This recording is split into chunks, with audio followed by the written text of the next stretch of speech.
Hi everybody, it's MattHawes of The Happy Show, and I'm making a video vlog today, which is something I haven't done for some time, for the most part. I've done things that were similar to the vlog, I guess, or really, I guess they weren't vlogs at all. They were ones, I did one about Corey Feldman's father, Bob Feldman, which wasn't really a vlog, but it was a little thing that I did about explaining the difference between the Bob Feldman that would be the father of Corey and another Bob Feldman who did music. And lately, you might have noticed I've done, if you follow these videos on my channel, I've done a number of Corey videos lately, which I'm not normally that into making Corey Feldman videos, but I've been following a few things lately a little bit more than usual. And I just want to discuss some of that because it's kind of been an interesting thing these last few weeks for me. I got caught up in the fun of making some Corey Feldman videos because, or about him, I should say. Uh, he was, of course, the popular 1980s child actor who since then has went into his own music career and such. And the guy kind of is now viewed by most people, and I'm not saying everybody, but by a lot of people, he's viewed as kind of a sideshow attraction because he nowadays mostly, if he does star in a film or TV show or something, it's usually a B movie or something like that, and he doesn't have, of course, the same stature that he had back when he was a youngster. And he made some truly classic films back in those days, and he did some fine work in those films. Of course, he's had a controversial history and everything, and a lot of people take shots at him online, and sometimes he deserves it. Most of the time he probably does, to be honest, because he does seem to have this attitude and a delusional quality to him. And perhaps if he was a little bit more self-aware and self-effacing, he could just laugh off and whatever any of the criticism. But instead, he decides to get crazy about that, and that's fine. Whatever. He's not going to get rid of these people by acknowledging them and letting it bother him so much. And me, frankly, as far as my views on Corey Feldman, I'm not particularly uh, against him, but I'm also not pro Corey in the sense like I'm not. I've never considered myself a Corey Feldman fan per se. I've been a fan of some of the stuff he's been in. Uh, just a brief history about that, since I'm going to make this video somewhat about basically about Corey Feldman, about the stuff that's been going on the internet, especially lately. It's been a long time, really, that he's been a focus on things as far as the more bizarre side of his career.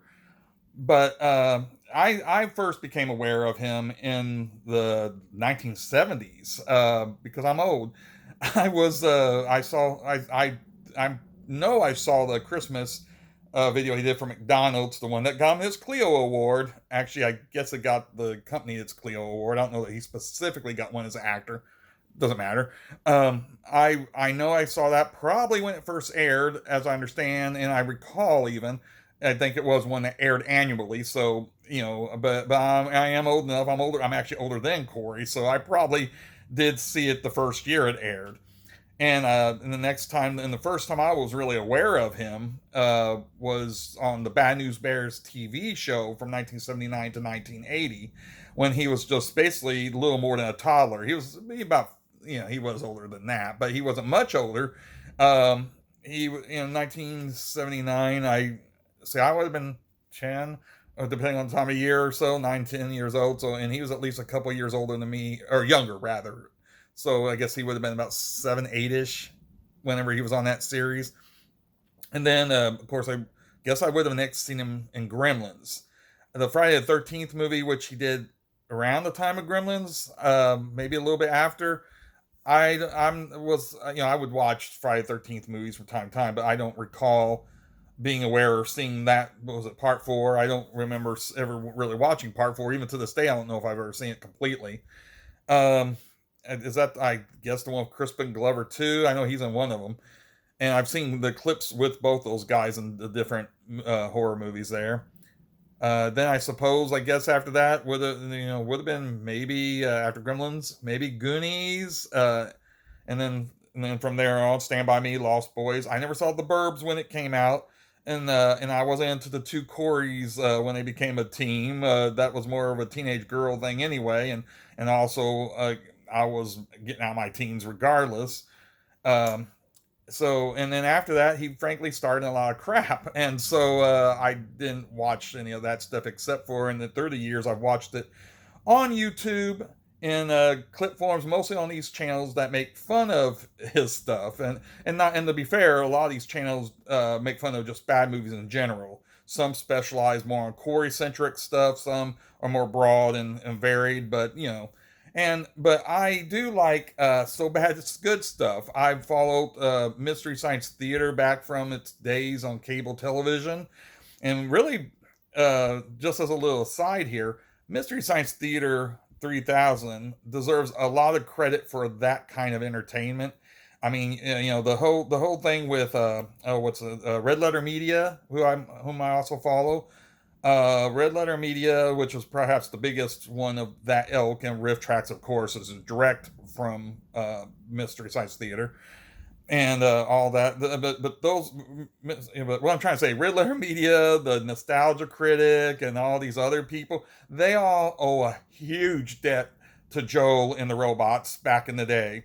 Again, Riff Tracks is an offshoot, so they're actually part of the team that came from that. But all these other guys, and that does carry over into these reaction videos to a degree. I mean, some reaction videos are good and bad movies and all that, genuine reactions. But I think it all ties in, even if it's not B movie stuff. But definitely the So Bad It's Good stuff. You know, a lot of people on the internet will go on and compare other channels, because I follow several channels. They'll say, they'll act like, you know, these other channels are ripping off Red Letter Media. And it's like, well, it's a variation, but Red Letter Media got it from Joe. It's not a unique thing. And we could go further back and find appreciation for So Bad It's Good in different forms. I would say Mystery Science Theater, as far as I can think, and again, being ancient, I have a good memory of some of this stuff. But Mystery Science Theater, I think, was the first that I can recall to do that kind of viewer setup, where you're kind of like, they watch the movie and make fun of it, and other people watch clips and make fun of it, and reviews are really just, you know, knocking bad movies. Um, so, but that element of always enjoying it started before that. You know, with the Attack of the Killer Tomatoes, I remember growing up, and that was known as a So Bad It's Good movie before Mystery Science Theater was even a thing. But there wasn't actually a show, and certainly not, of course, the internet didn't exist as we know it. But there was not a show that focused on watching bad films on regular television in those days, or even cable television until Joe. So the reason I'm bringing this all up is because how does this tie into the Corey stuff, right? Well, like I said, there's channels that follow his antics and comment and make fun of it all the time, and or most of the time, and some, you know, been around longer than others. There's I mentioned on this channel here, especially with my talking to AI Corey Feldman, I mentioned the Jim and Them guys, and they have fun with making fun of Corey. I've seen people talk about like they were the first. They've been on YouTube a long time. I don't know how long they've been really dogging on Corey, but no, I came across them after I came across a lot of other people. I think it was just this last year I come across them. I don't know that, but there's been other people like Justin Hawkins recently, which is another one. Jim and Them and other people have commented on him commenting on the Billy Corgan interview with Corey Feldman. You know, a lot of people were acting like Justin Hawkins, you know, is more or less jumping onto this, but no, that was years ago. That like he even shows in his own video. He talked about Corey many years ago. I saw his stuff before I saw like the Jim and Them and Back to the Sofa, which one reason why I'm mentioning this is there's another channel, of course, Back to the Sofa, like I just mentioned, which they kind of started based off Corey's Feldman stuff, and they're entertaining. I think Jim and Them are entertaining. I think Justin Hawkins, when he talks about them, he's less about Corey Feldman, but he just mentions them on occasion, about 3 or 4 times now, I think. And then there's other channels that do it, and that's part of the fun anyway, because it's one of these things. Not to pick on Corey, but he kind of sets himself up for this. And I'm a fan of the So Bad It's Good stuff, so I follow his stuff to a degree after it got to that point. But one thing led to another, because I didn't necessarily seek out his videos or videos about him. It's just when I saw the deal on the Today Show where he did the bizarre dance everybody talks about. That pretty much went viral anyway. But even before that, with I know with the time when Corey Haim had passed away and stuff. Of course, like I said, being somebody who watched the movies and stuff, I knew like what was that show he had with Corey Haim, the reality show. I knew of it. I've never, to this day, I've never watched a full episode of that. If I've seen anything of it, it's been through these guys like Back to the Sofa and Jim and them and all who make these videos commenting. I don't want to watch a whole show of that. I'm not that interested in them. But I do think it's funny to watch the musical stuff he does. And if it was simply just that, oh, he makes some goofy bad songs, I know it's objectionable, but they're not the greatest. He does these goofy bad songs and he does some bad movies nowadays and stuff like that.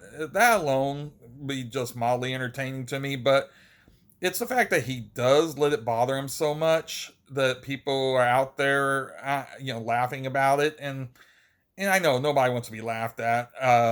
Not, at least not without being intentionally funny. But it happens. I've had my share of haters. I made on the Happy Show years ago. I did a Happy Show being my public access television show that I did for many years and would start putting on YouTube back in 2006. I had the Hater Mail segment, which I read hater comments. It actually wasn't mail; it was comments back in those early YouTube days left on my videos.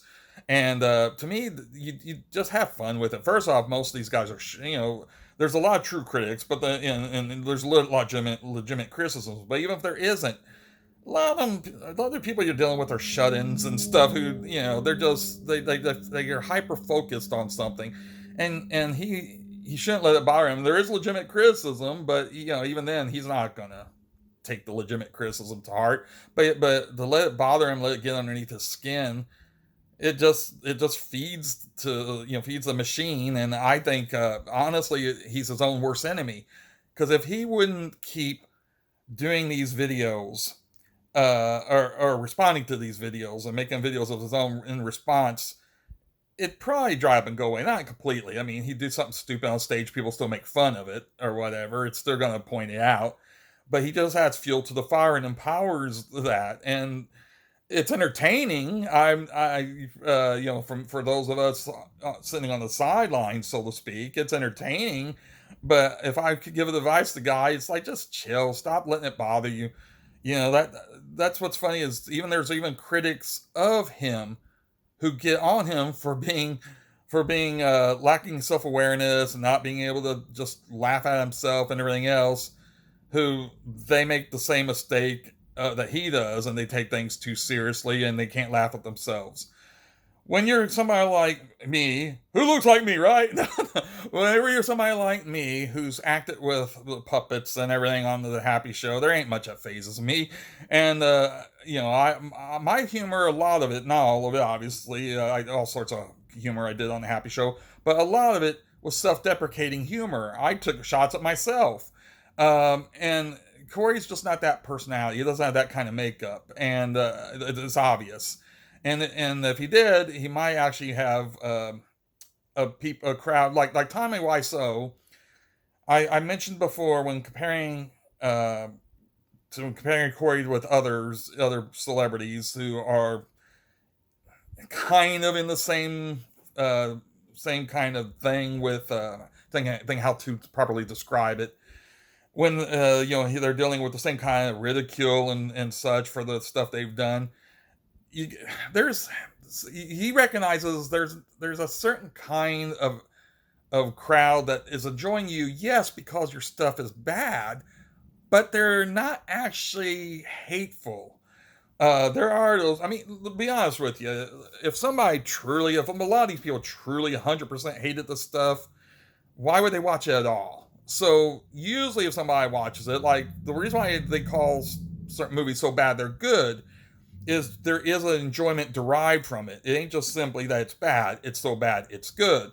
Corey's performances, they're bad, But if they were so bad that you couldn't stand them, you wouldn't watch them. They're bad, and that's not to say that it's sometimes it can be an endurance test when he does some songs like "What's a Dog," but whenever you listen to it though, there's something you pick out of that you have entertainment. Yes, it's ironic entertainment, ironic humor, but it's humor nevertheless that you derive from and enjoyment.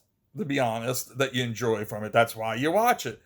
And then he fosters enemies. Now those are people that can actually be fans of his, even if they're not fans in the way he wants them to be fans.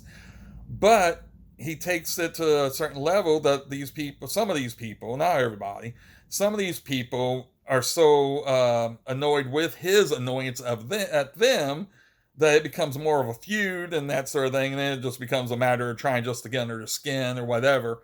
And truthfully, again, if he would just let it, if you don't accept it, just let it blow over. Because get back to Tommy Wiseau, my point about him is Tommy embraces to some degree that his movie was a joke, more or less. Not intentionally a joke, but that's what he'll say. But that's also part of him embracing it, even if he does kind of give you this BS that, oh, he meant it to be a black comedy. Obviously, he didn't mean it to be a comedy. But that doesn't stop him still from accepting the idolation. I can't talk today. He likes the attention he gets them, even if it's not the attention he necessarily sought. And that is what Corey, I think, needs to do. Just accept that it's not the attention you were seeking, but as long as it isn't truly hateful, truly destructive, if they're just simply, they may be mocking you, they may be laughing at you, but they're still really enjoying your stuff. Not the way you want it, again. They're enjoying ironically, but they're still getting something out of it. So sit back and accept that and just take it for what it is. I mean, I can't tell you how many people, including like with Back to the Sofa and other people, Justin Hawkins again. There's other people beyond these people I'm naming, but it was a Dances with Ghosts guy. Anyway, like I said, there's actually a number of people out there. The number of them, my point is, a number of them have actually said, and Kyle from Back to the Future has went to Corey concert. Now he can say it wasn't there to laugh at him, that he's a fan. No, it was there to laugh at him. Okay, but again, out of a true enjoyment he gets. I don't deny he has an enjoyment from it. He gets an enjoyment from sitting there, and it's like watching a comedy. Corey thinks he's putting on a serious rock and roll show, but Kyle's and other people like him are going there for the laughs more than the show, but they're still going there to get enjoyment out of it, and therefore, how this benefits Corey? Well, he's making money from that ticket. He's getting that ticket sale, and like Tommy Wiseau, Tommy knows, hey, I get that ticket. I sell my Tommy Wiseau underwear. I sell the bobblehead. I met Tommy at Chicago a few years ago, and at one of the showings, they had a screening at one of the small theaters there, and I got a Tommy Wiseau bobblehead signed by Tommy. I mean, he has fun with it. He knows that people are laughing at it, but hey, if it's still getting him attention, making him money, he plays into it. He don't tear at the fans, even the fans that are just laughing at him. And that's the thing too, is like you got people who genuinely love all these horrible B movies and stuff, the so bad it's good stuff again. They love it so much, and even if they don't, if they're watching it to laugh at, they actually have an endearment for that. And I just think, again, I'm belaboring the point, I know, but I just think Corey just needs to accept that and just get over it. And either like I said, either embrace it or ignore it. But to try and constantly attack the people who come in, I mean, I'm not talking about deranged sorts who go too far, but I also don't believe that he's got the secret cabal after him. I'm sorry, that's part of his delusion, I think. But he does kind of stir up these people who are already upset with him because of how he reacts to them reacting to him. Anyway, so I'm already rambling, but that's fine. But yeah, I made a few of these videos because I've been inspired, and I've been participating with some of the other people, like on the Jim and them, and I've watched the Back to the Sofa, and I see that a lot of people, especially in those two right now, seem to be at conflict with each other, and that's a shame because really you guys are on the same side. I get that, you know. I don't know. It's to me, it's like you guys are all bonded by the same same entertainment, and yet it's kind of like the effect of Corey. It's just to break everything apart, I guess. I don't know, but anyway, I'm thinking about making more vlogs, not continuously about the subject of Corey Feldman or the Corey Feldman fans or the Corey Feldman sites or anything like that. In fact, after this one, I may not do another Corey Feldman video for quite some time, because frankly, I'm getting bored of it. but you know, I still follow the stuff, and you know, like I still follow Tommy Wiseau videos. I still follow Neil Breen. If there's a Neil Breen video about him and his movies, I'll check it out. Like I said, I follow these So Bad's Good. There's a line of these people that you know, it is just fun to watch people talk and dissect their movies, and it is because I do get enjoyment of some level. I own the Room. I bought that night. I bought a DVD of the Room after or Blu-ray after I had the DVD. Bought Blu-ray from Tommy that night. You know, I haven't bought a Neil Breen film. I've never seen a complete Neil Breen film. I've only watched it on many times on different channels, many different channels that have reviewed them. So I guess I'm not as much of a Neil Breen fan because I don't actually own any of his movies yet. But I still get some enjoyment out of watching what I've seen. Okay, well, I guess that's long enough for this video, and I don't really want to keep going on about it, and I'm not editing it, so just, if you're gonna watch it, or if you did watch it, I appreciate it. If you want to see any more videos from me, music or otherwise, like I've done, just keep watching, and yay! You can go back and check the old Happy Show stuff too, yay!